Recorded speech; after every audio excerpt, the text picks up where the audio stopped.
बोलिए भारत माता की। ऐसे लग रहा है जैसे संतोषी माता की कथा में है। भारत माता की। इधर वालों में दम दिख रहा है, थोड़ा इधर से दम दिखाना पड़ेगा। बोलिए भारत माता की जय। शिवा सरदार की जय। शिवा सरदार की। अभी गोविंद जी कह रहे थे कि यहां जो लोग हैं वो इस संगीत संध्या को देखने के लिए नहीं आए। अब होली के रंग में मस्ती नहीं हो, उमंग नहीं हो और राजस्थानी कला का संगम नहीं हो तो आनंद थोड़ी आएगा आपको। इसलिए गोविंद जी कह जरूर रहे थे कि सारे भाषण काट दिए और उन्होंने आखिर में काटने के लिए मुझे खड़ा किया है। कई लोग ताली बजाने की कोशिश कर रहे हैं। मैं भी आपकी तरह कॉलेज में जब कोई नेता भाषण देने आता था तो हम लोग उसके खड़े होते ही ताली बजाने लग जाते थे। ताली इसलिए बजाते थे कि नेता बैठ जाए और नेता को लगता था भाषण पे बज रही है तो नेता बैठते ही नहीं था। तो मैं देख रहा हूं कई लोग शैतानी करने की कोशिश कर रहे थे,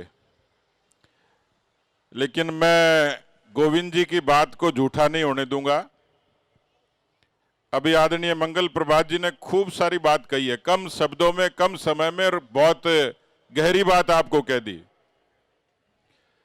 और जैसे एक के साथ एक फ्री की लॉटरी का ऑफर होता है वैसे गोविंद जी ने भी पेल दी। जमीन भी चाहिए, टिकट भी चाहिए। जोरदार तालियों से अभिवादन करो। मतलब पक्का करने की कोशिश कर रहे हैं। तो मैं आपका समय ज्यादा नहीं लूंगा, लेकिन आपके पुरखे जहां पैदा हुए, जहां आप हुए, उसके बाद ये बंबई की धरती, महाराष्ट्र की धरती आपकी कर्म भूमि बनी। मैं ऐसे अंदाज लगा रहा था कितने के लोग होंगे, मुझे बताया कि कम से कम 40 लाख लोग राजस्थानी मुंबई में अपने पसीने से इस आर्थिक राजधानी को तरक्की के रास्ते पर ले जाते हैं। ये राजस्थान के लोगों की बौद्धिक क्षमता का एक सबसे बड़ा उदाहरण है। कोई जमाने में कहते थे कि जहां पहुंचे रेलगाड़ी वहां पहुंचे मारवाड़ी। फिर रेलगाड़ी के आगे भी पता लगता कि अरुणाचल की सीमा पर भी मारवाड़ी दुकान खोल के बैठा है, तो कहते थे जहां पहुंचे बैलगाड़ी वहां भी पहुंचे मारवाड़ी। मैं 2019 में लंदन गया पहली बार, डरता डरता विदेश में पहली बार जा रहा था। मुझे जिन लोगों को लेने के लिए आने वाले थे वो पहुंचे नहीं। अब मैं अंग्रेजों की धरती पर अकेला देख रहा था, इतने में एक जवान आया, उसने मुझे गुलदस्ता भेंट किया। मैंने कहा भाई मैं पहचानता नहीं आपको। बोले जी मैं राजस्थान का हूं। तो मुझे लगा कि जहां पहुंचे चीलगाड़ी वहां भी पहुंचे मारवाड़ी। तो कोई जगह बची नहीं जहां मारवाड़ी नहीं पहुंचे। मैं अमरनाथ यात्रा पे गया, आतंकवादियों का हमला हो गया, डरे हुए थे। इतने में एक फौजी दिखा। अब डरे हुए लोगों को तो शरण चाहिए, तो मैंने उस फौजी को कहा भाई राजस्थानी भाई राम राम। उसने पलट के कहा कि आपको कैसे पता? मैंने कहा शक्ल से लग रहा है, क्योंकि इतना मजबूत आदमी राजस्थानी हो सकता है। इसलिए गुजरात और राजस्थान और मध्य प्रदेश, महाराष्ट्र, इनमें साम्यता है, क्योंकि जन्मभूमि से कर्मभूमि तक का सफर हमें आर्थिक रूप से भी मजबूत बनाता है। हमारे बच्चे यहां शिक्षा लेते हैं, परवरिश लेते हैं और मजबूती से दुनिया की तमाम जगह जाते हैं। और एक साम्यता जिस नारे में है कि यदि राणा प्रताप का संघर्ष नहीं होता तो मुगल इस तरीके से हिंदुस्तान की धरती को नहीं छोड़ते और वीर शिवाजी महाराज हुंकार नहीं भरते तो मुगलों के घुटने नहीं टिकते। इसलिए कर्म भूमि से जन्मभूमि तक साम्यता भी है, शौर्य भी है, स्वाभिमान भी है। और जिस बात का संकेत अभी लोढ़ा जी ने किया, मैं राजस्थान से आया हूं, ये राजनीतिक मंच तो नहीं है, लेकिन मैं गोविंद जी को, रतन सिंह जी को, हमारे जालोर के अध्यक्ष श्रवण सिंह जी को, सिरोही के अध्यक्ष नारायण जी पुरोहित को, हमारे नरेंद्र मेहता जी, गीता जी, सब लोग मंच पर बैठे हैं। राजस्थान में वो सब है जो प्रदेश की किसी भी धरती में है। कोरोना के कालखंड में कितनी भीषण महामारी थी, लेकिन राजस्थान की खेती ने 3.5% की विकास दर अर्जित करके राजस्थान के किसानों की ताकत को बता दिया था। इसलिए राजस्थान के किसान इतने परिश्रमी है कि उसका पसीना जब धरती पर गिरता है तो ये धरती अन्नपूर्णा बनती है। और अभी मोदी जी ने घोषित किया, यूनाइटेड नेशंस ने घोषित किया, मोदी जी ने उसको आगे बढ़ाया। हम लोग बड़े चाव से खाते हैं बाजरे की रोटी, और अब संयुक्त राष्ट्र संघ कहता है कि इंटरनेशनल ईयर ऑफ मिलेट्स है, मोटे अनाज का वर्ष है। दुनिया में मोटा अनाज पैदा करने वाला कोई प्रदेश है तो राजस्थान है।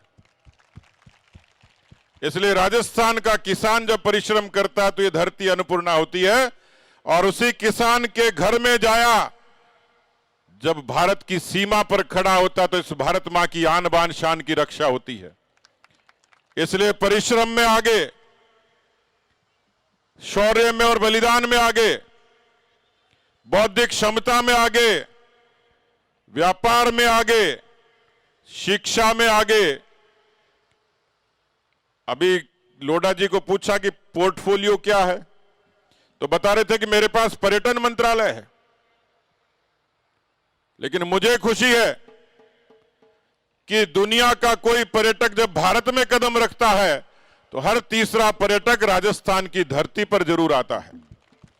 हमारे उस पर्यटन में ताकत है। 57 तरीके की खनिज संपदाएं हैं। सोना चांदी की कविता नहीं है, सोना और चांदी निपजदा है राजस्थान की धरती पर। सबसे ज्यादा लघु उद्योग है, एमएसएमई जिसको कहते हैं, 6.5 लाख से ज्यादा यूनिट है। और आपने रूमा देवी को देखा होगा कि अकेली रूमा देवी बाड़मेर, कितनी रूमा देवी होंगी, लेकिन अकेली रूमा देवी बाड़मेर की 30,000 महिलाओं को रोजगार देती है। इसलिए जोधपुर का हैंडीक्राफ्ट, मैं कितनी चीजें गिनाऊं। मैं बेंगलोर गया तो मुझे बड़ी संख्या में नौजवान मिले, पूछा क्या करते हो, उन्होंने कहा आईटी सेक्टर में काम करते हैं। आईटी सेक्टर में वही काम करता है जो आज के जमाने की तालीम लेकर अपनी बौद्धिक क्षमता से आगे बढ़ता है। लेकिन 4.5 वर्षों का आज का राजस्थान, उसकी विरासत में 5.5 लाख करोड़ का कर्जा, 9 लाख मुकदमे, और एक तरीके से राजस्थान को हिंदुस्तान की तरक्की से कदम ताल के लिए मोदी जी जो आह्वान करते हैं, उन्होंने तो खूब दिया राजस्थान को। आप जब देश में जाते होंगे, और अभी पिछले दिनों प्रधानमंत्री जी पधारे थे 12 फरवरी को, मुंबई से दिल्ली की दूरी मैंने तो कभी कल्पना नहीं की थी, लेकिन 12 घंटे में वो हाईवे 70% तैयार हो गया। मुंबई से चलेंगे, दिल्ली का रास्ता केवल 12 घंटे में तय करेंगे, 8 घंटे में जयपुर पहुंच जाएंगे। ये बदलता भारत है। राजस्थान के 77 लाख किसानों को उन्होंने सम्मान निधि दी है। 63 लाख राजस्थान की बहनों को धुएं से मुक्ति दिलाई है। 17 लाख लोगों को सर पे छत दी है राजस्थान में। 56,000 करोड़ का निवेश अकेले राजस्थान में रेलवे में हुआ है। इस बजट में 9,000 करोड़ रुपए मिले, और मुझे बताया गया कि आने वाले दिनों में मुंबई, अहमदाबाद, दिल्ली, राजस्थान, जयपुर, उदयपुर, जोधपुर, ये सब वंदे भारत से जुड़ने वाला है। और खुशी की बात यह है कि हमारे मारवाड़ का लाडला वो देश का रेल मंत्री है। इसलिए राजस्थान भी बदलना चाहता है। हिंदुस्तान तो बदला ही है। मैं आपसे निवेदन करने आया हूं कि अपनी उस बौद्धिक क्षमता का जो पढ़ाई और व्यापार में लेते हैं, लोकतंत्र में भी जरूरी है। कई बार लोकतंत्र की गलतियां, लोकतंत्र की कमजोरी हमें विकास से विमुख कर देती हैं। हमें गर्व है, और ठीक कह रहे थे लोढ़ा जी, कि आज हिंदुस्तान को लोगों ने बदलता हुआ देखा है। हमारे यहाँ कहावत है कि जमीन चली जाए तो वापस आ जाती है, जमीर चला जाए, स्वाभिमान चला जाए तो वापस नहीं आता। लेकिन इतिहास गवाह है कि देश के स्वाभिमान को उसी तर्ज पर लौटाया है जिस तर्ज पर वीर शिवाजी महाराज और महाराणा प्रताप ने मुगलों से संघर्ष करके काले अंग्रेजों से लड़ाई लड़ने का काम मोदी जी करते हैं। रूस और यूक्रेन की लड़ाई, हिंदुस्तान के 25,000 लोग फंस गए, बड़ी चुनौती थी। मेरे खुद के विधानसभा क्षेत्र के मेडिकल के विद्यार्थी यूक्रेन में पढ़ाई करते थे। उनके मां बाप मुझे कहते थे हमारे बच्चों को लेके आओ। मेरी तो क्षमता नहीं थी। मैं विदेश मंत्रालय को मेल कर देता था, फोन करता, निवेदन करता। मैंने एक आश्चर्य देखा कि वायुसेना के विमान पड़ोसी देशों में पहुंच गए, 4-4 मंत्री पहुंच गए। लेकिन उस जोखिम की धरती से तो हिंदुस्तान के व्यक्ति को हंगरी और पोलैंड की सीमा पर आना था। मैंने मेरे मेडिकल के विद्यार्थी से पूछा कि तुम आए कैसे? उन्होंने कहा कि हमने तो उम्मीद छोड़ दी, जिंदगी की बंकर में छुपे हुए थे। फिर एक दिन दिमाग लगाया कि मोदी जी कहते हैं कि मैंने दुनिया में भारत की साख बढ़ाई है, उसकी परीक्षा कर लेते हैं। हम सारे विद्यार्थियों ने एक सफेद कपड़े का टुकड़ा लिया, उसको तिरंगे से पेंट किया, रंगा उसको लेकर जब यूक्रेन की सड़कों पर आए तो हमने चमत्कार देखा कि रूस की गोलीबारी बंद हो गई, यूक्रेन की बमबारी बंद हो गई। उस भारत के तिरंगे को उन्होंने इज्जत और सम्मान से रास्ता दे दिया। एक नहीं मित्रों, 25,000 हिंदुस्तानी, दुनिया का इतिहास गवाह है, 25,000 हिंदुस्तानी युद्ध की विभीषिका में जिनका बाल बांका नहीं हुआ, स्वदेश की धरती पर सम्मान के साथ खड़े हुए। ये नेता की ताकत है, ये भारत की ताकत है, तिरंगे की ताकत है। और इसलिए इस होली के अवसर पे मैंने आप में कुछ वीरता के भाव जरूर जगाए हैं, लेकिन हमारी राजस्थान की धरती स्वाभिमान के लिए जानी जाती है। आज उस राजस्थान के स्वाभिमान का सवाल है और मुझे पूरा भरोसा है। मैं बेंगलोर गया, पूना गया, चेन्नई गया, हैदराबाद गया, जिस तरीके से प्रवासी राजस्थानी भाई राजस्थान के स्वाभिमान को लौटाने के लिए संकल्पित है, मुझे पूरा भरोसा है कि महाराष्ट्र और मुंबई का राजस्थानी भाई भी राजस्थान के मान और सम्मान की लड़ाई लड़ेगा और एक बार फिर से राजस्थान में स्वाभिमान की लड़ाई को लड़कर हिंदुस्तान के साथ खड़ा करेगा। मैं आज इस लोक रंग की संध्या पर मैं आपका समय जाया नहीं करना चाहता, क्योंकि मैं देख रहा था कि आप आनंद के साथ नृत्य देख रहे थे। इंदिरा जी का, लोक गायिका है, बहुत प्रसिद्ध है। उनकी कला का प्रदर्शन भी होना चाहिए और आप लोगों को आनंद भी लेना चाहिए। इसलिए मैं अपनी बात खत्म करूंगा एक किस्से के साथ में, क्योंकि मैं देख रहा था कि आखिर मंच का कई बार समय स्वागत में, सत्कार में, भाषण में जाता है। मंगल प्रभात जी को भी जाना था, उन्होंने कहा कि नहीं मैं भाषण सुन के जाऊंगा, तो मेरी मजबूरी हो गई, मंच का आदेश हो गया, तो मैं अपनी बात को खत्म करूंगा। लेकिन यहां मुझे दिख नहीं रहा कोई। मैं अभी हरियाणा के चुनाव में चला गया था, तो एक फौजी खड़ा हो गया भाषण देने के लिए। अब उसका पीछे से लोग कुर्ता खींचे बार बार। फौजी ने कहा कुर्ता फट जाए लेकिन बात पूरी करके ही जाऊंगा। तो यहां कोई खींचने वाला नहीं है, लेकिन मैं अपनी बात को खत्म कर रहा हूं। एक बार मेरी तरह कोई भाषण दे रहा था। नेताओं का भाषण 1947 से शुरू होता है, देश की आजादी से, और शौचालय तक पहुंच जाते हैं, जनधन के खातों तक पहुंच जाते हैं, उज्ज्वला, आयुष्मान सब आ जाते हैं।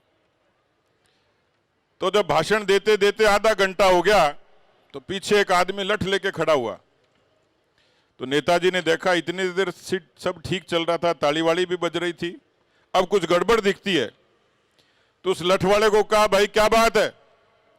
तो लठ वाले ने इधर उधर देख के कहा कि कुछ बात नहीं है, तू तेरा भाषण दिए जा, मैं तो उसको ढूंढ रहा हूं जिसने तुझे बुलाया है। मुझे गोविंद जी ने, रतन सिंह जी ने बुलाया, कोई हिसाब किताब करना तो इनसे ही कर लेना। तो आप सब लोगों को होली की खूब खूब राम राम। राम राम का जवाब देते हैं सब लोग। होली की राम राम साहब, होली की सबको राम राम। जय हिंद, जय भारत।